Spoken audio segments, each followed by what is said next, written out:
Hi class, my name is Jennifer Anderson and this is a presentation assembled by Rachel Freeman and I to provide an understanding of the domestic pig. The common domestic pig is a species that has been embedded into human culture. The pig was domesticated from the wild boar between 9000 and 7000 BC. These domestications occurred in many different locations, creating multiple breeds of domestic pig. These breeds have interbred, resulting in genotypes that are more similar to one another than to the wild boar. Pigs were faced with a whole new set of obstacles in their new environment. They now had a decreased pressure to find food and shelter, and an increased pressure to grow large, quick, and maintain a high fertility rate. This selectivity has aided the physical and behavioral changes between species. Although it has been thousands of years since their divergence, pigs and wild boar still share many similarities. In order to learn about the behavioral needs of pigs, professionals observed and compared domestic, wild, and feral pig populations. Female wild and feral pigs are usually found in groups, including their recent offspring. Wild and feral males often form their own bachelor groups, or live on their own. For these pigs, access to food is extremely important and can be responsible for strong dominant roles within each group. The social relationships between domestic pigs are quite different. The larger the group, the less likely they are to display aggressive behaviors. Since food source availability is limited by time in this environment, pigs can sometimes engage in fights over food. In group-housed pigs, aggressive behavior such as biting and head-knocking can have negative impacts on the pig welfare. This causes stress, fear, and physical harm. Sow and weaner aggression is mildly heritable, which means that humans can select against a small portion of animals that contribute to most of the fighting.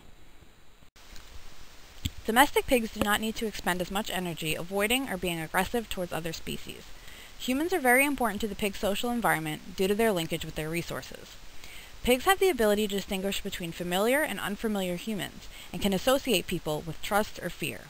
Positive human interactions with pigs result in less fearful animals. Pigs have the exceptional ability to learn from their experiences and can solve complex social and food-related tasks by observation, memorization, and a combination of the two. Pigs experience much of their surroundings by scent, which is reflected by their large snout disc. Their olfactory sensitivity helps pigs forage, locate familiar and unfamiliar animals, identify reproductive statuses, and communicate with one another. Stressed pigs can release alarm substances in their urine to communicate danger. Though pigs do not hear faint sounds or see as accurately as humans do, their hearing and vision is well developed. Pigs have a wide visual field and can locate sounds very precisely compared to other ungulates.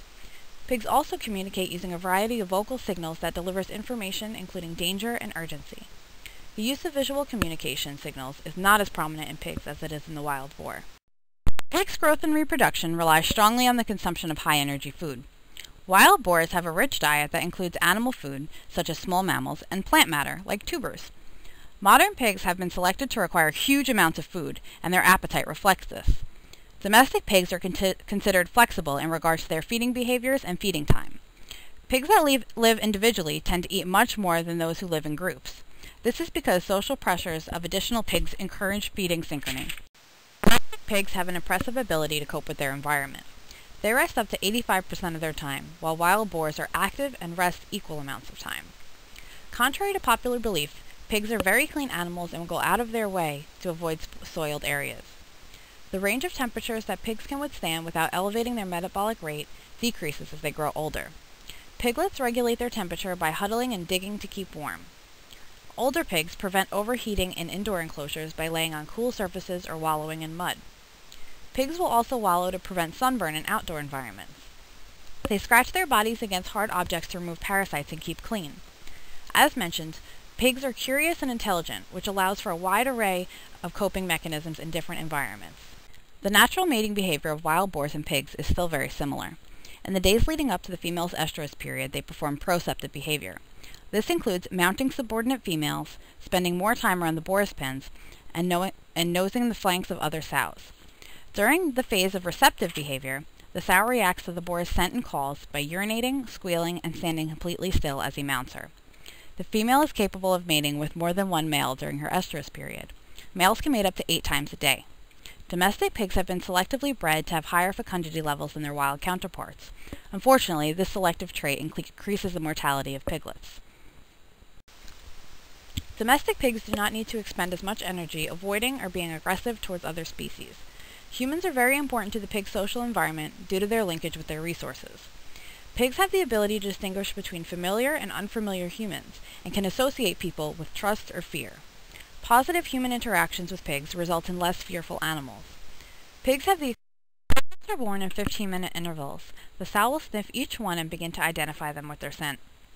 Once the piglets emerge, they immediately make their way to the sow's teat. The teats are filled with energy and immunoglobulin, which helps boost their non-functional immune system. The mortality rate for piglets at this age is around 15%.